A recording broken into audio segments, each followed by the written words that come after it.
Nous avons fait ce que nous pouvions. Souvenez-vous de nous. Voici les mots écrits par l'un des médecins urgentistes de MSF sur le tableau blanc d'un hôpital de Gaza, normalement utilisé pour planifier les interventions chirurgicales. Cette guerre n'a pas commencé le 7 octobre 2023. Cela fait 75 ans et 2 mois qu'elle a commencé.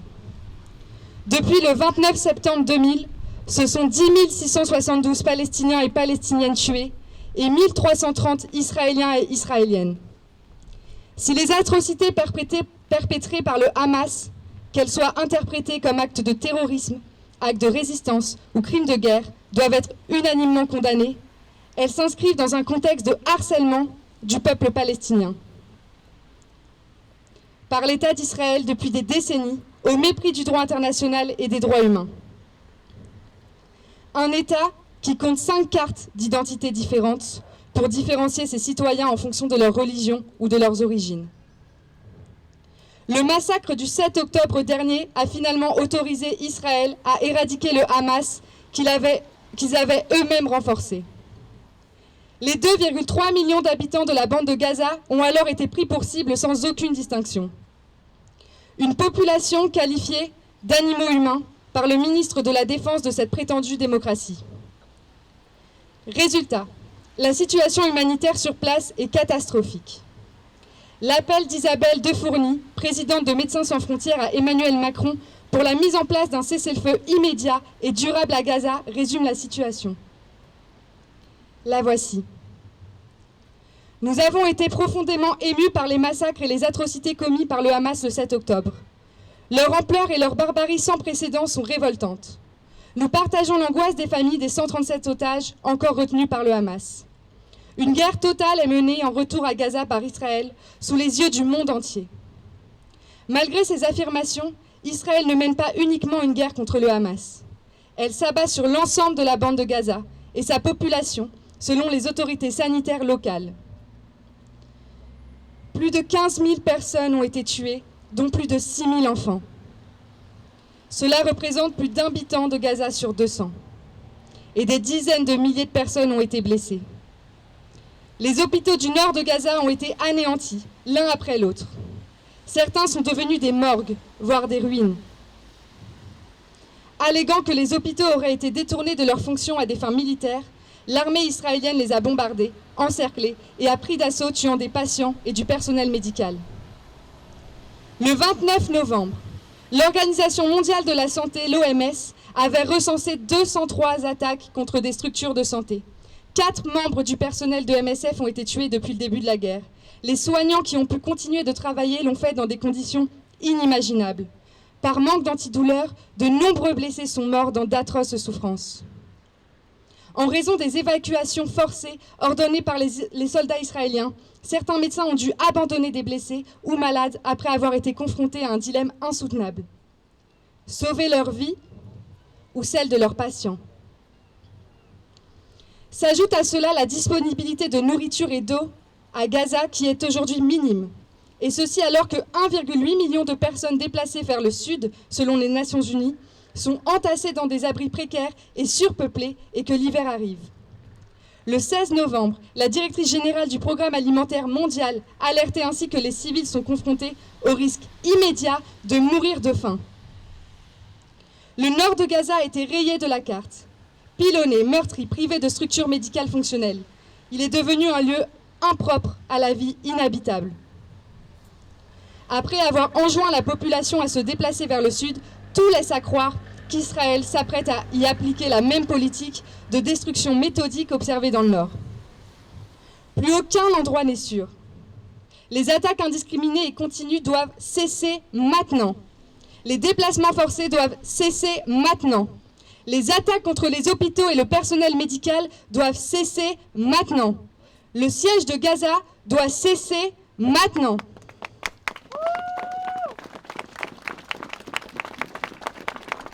Nous avons fait ce que nous pouvions. Souvenez-vous de nous. Je répète ces mots écrits par l'un des médecins urgentistes de MSF sur le tableau blanc d'un hôpital de Gaza. Souvenez-vous de nous. La France pourra-t-elle en dire autant lorsque les armes se tairont et que l'ampleur de la dévastation à Gaza se révélera? Les témoignages s'accumulent comme celui de Craig Mokhiber, avocat spécialisé des droits humains. Avec plus de 30 ans d'expérience dans ce domaine, je sais bien que ce concept de génocide a souvent été galvaudé politiquement. Mais le massacre actuel du peuple palestinien, ancré dans une idéologie coloniale, ethno-nationaliste, après des décennies de persécutions et d'épuration systématiques et entièrement fondées sur leur statut d'arabe, avec des déclarations d'intention explicites de la part des dirigeants du gouvernement israélien et de son armée, tout cela ne laisse aucune place au doute ou au débat. Face à ces faits, il est urgent de dénoncer, de s'unir pour faire entendre notre voix en soutien au peuple palestinien et contre la colonisation et le génocide en cours. Merci.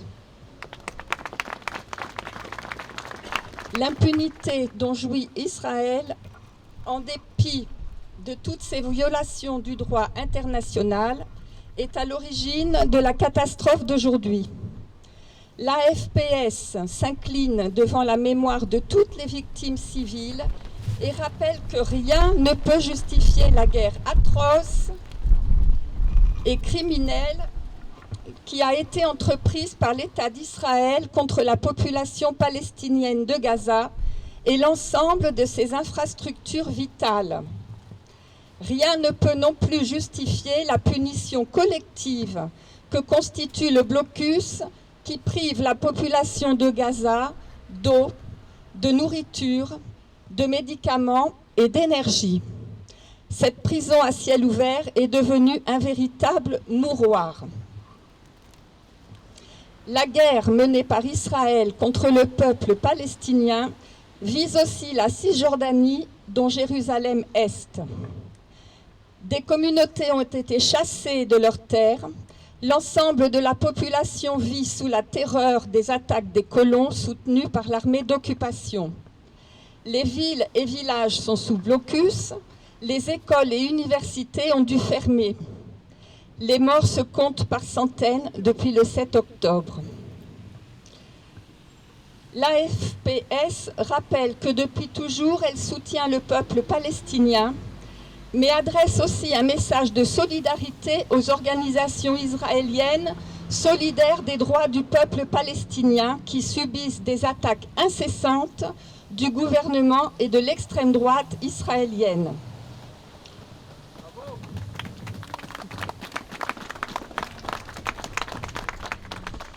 L'AFPS appelle à un cessez-le-feu immédiat, complet et permanent. Elle appelle à la levée immédiate du blocus inhumain imposé par Israël à la population de Gaza. Elle appelle à mettre en œuvre des sanctions contre l'État d'Israël conformément au droit international. L'AFPS demande enfin au président de la République de se prononcer clairement contre la colonisation et l'occupation par Israël des territoires palestiniens. Voilà. Pour le comité local, Jean-Jacques Triquet. Merci.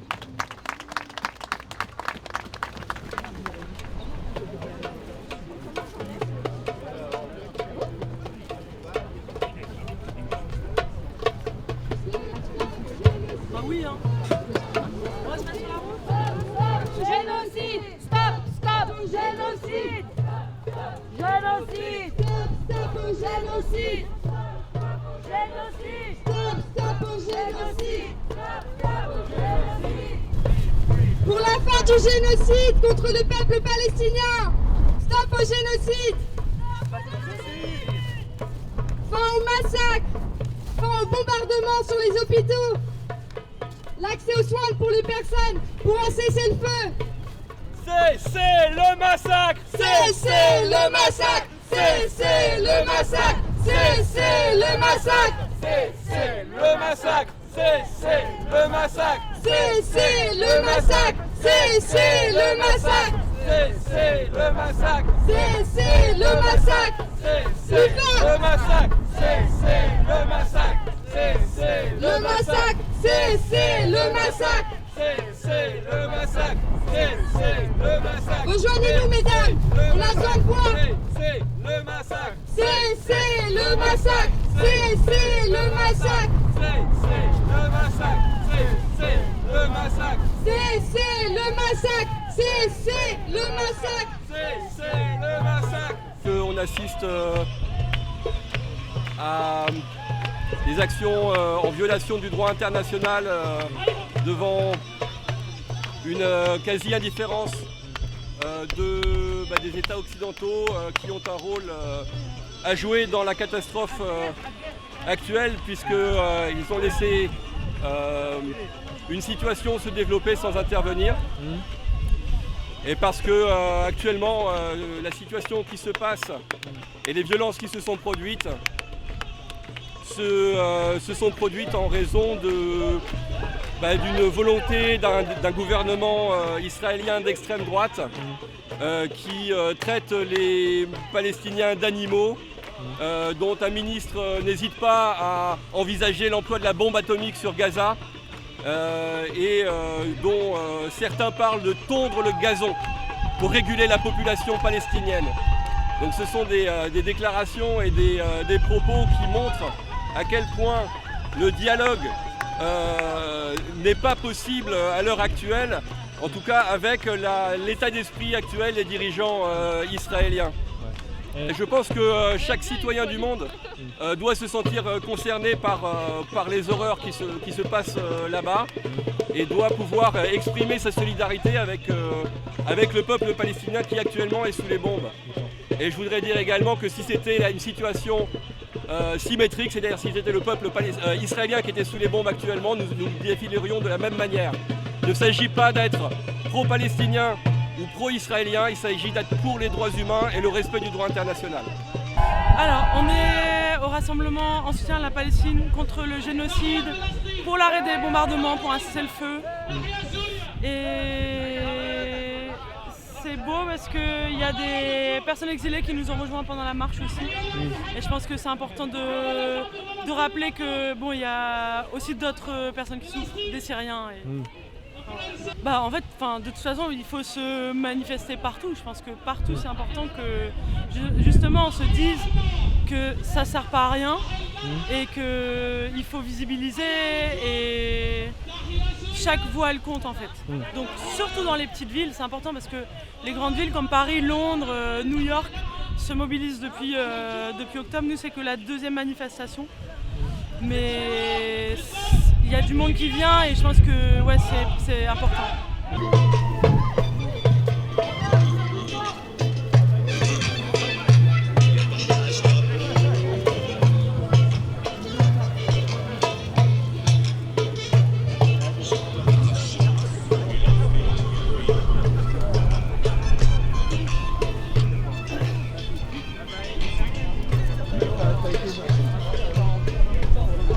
Force aux opprimés!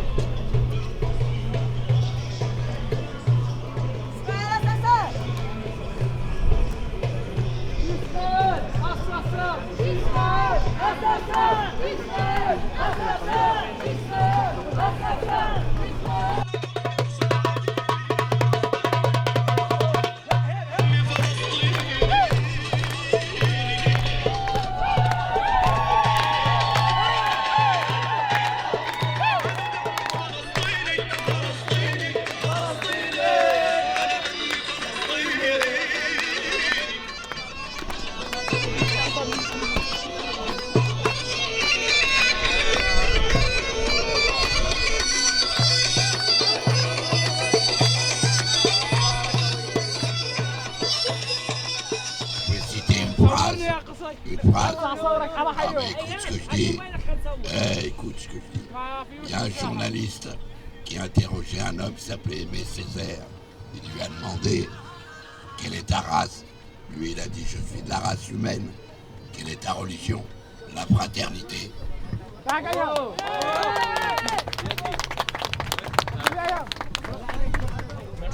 Merci camarades d'avoir répondu présent à l'appel du collectif Free Palestine Calais. Merci d'avoir manifesté, d'avoir fait entendre votre voix. Je ne vais pas vous raconter de sottises, je ne vais pas vous faire un grand blabla politique. Je vais vous appeler, camarades, à un sursaut d'humanité. À un sursaut d'humanité. J'ai vu plein d'images d'écoles bombardées, d'hôpitaux bombardés, de familles endeuillées. Et je peux pas m'empêcher de penser aux gamins palestiniens qui ont perdu leur père ou leur mère, parfois les deux. Ces gamins palestiniens qui n'ont jamais vu autre paysage que celui de la bande de Gaza. Ces gamins palestiniens qui se demandent pourquoi ils bombardent mon hôpital, pourquoi ils bombardent mon école, pourquoi ils bombardent ma maison. Est-ce que je leur ai fait quelque chose de mal? Est-ce que c'est nous les méchants? Cette situation, j'ai vu tellement d'images, vous savez, de chaos qui règne à Gaza. Mais je vous appelle à ne pas basculer du mauvais côté, à ne pas légitimer, à ne pas banaliser le massacre qu'a commis le Hamas le 7 octobre. Parce que là aussi, il y a des familles endeuillées. Là aussi, il y a des orphelins qui sont nés. Cette situation à Gaza, cette situation en Palestine, cette situation là-bas, elle nous rappelle que nous sommes avant tout des militants pour la paix et pour la liberté, et que cette paix n'est possible seulement et seulement si Israël commence à respecter la liberté et la dignité du peuple palestinien. Et maintenant, sur tous les plateaux télé, dans tous les journaux papier, la caste journalistique est de retour pour nous jouer un mauvais tour. Ces vautours qui essaient de nous prêter des positions qui ne sont pas les nôtres, nous prêter un manque d'indignation face au massacre du 7 octobre pour la simple et bonne raison qu'on n'a pas dit terroriste. Mais pour qui nous prennent-ils? Nous sommes des gens qui réfléchissent à tous les mots qu'on emploie. Si nous n'avons pas dit terroriste, c'est parce que le terrorisme, comme l'a dit Amnesty International, est un terme politique. Le terrorisme, en tant que politique inventée par Samuel Huntington, organise la lutte du bien contre le mal. Et dans cette lutte, il n'y a ni règles, ni limites. C'est donc ça la justice. La justice dont vous prêtez. Une justice sans foi ni loi. Une justice dépourvue d'humanité. Nous sommes pour que tous les criminels de guerre soient punis. Nous sommes pour que tous les criminels de l'humanité soient punis. Et Israël est un criminel de guerre. Israël est un criminel contre l'humanité.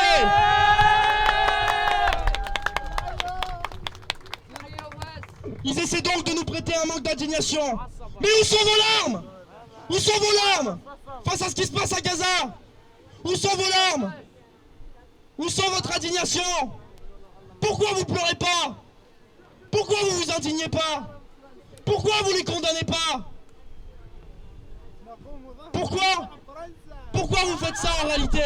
Il y a des hommes, des femmes, des enfants, des innocents qui n'ont absolument rien demandé, qui crèvent sous les bombardements d'Israël. Où sont vos larmes? Êtes-vous dépourvus d'humanité, camarades? N'avez-vous pas de cœur? Par conséquent, nous sommes réunis pour dire... Je vais tomber. Par conséquent, nous sommes là pour dire, pour demander, pour supplier, pour exiger une seule chose, la paix! La paix! La paix!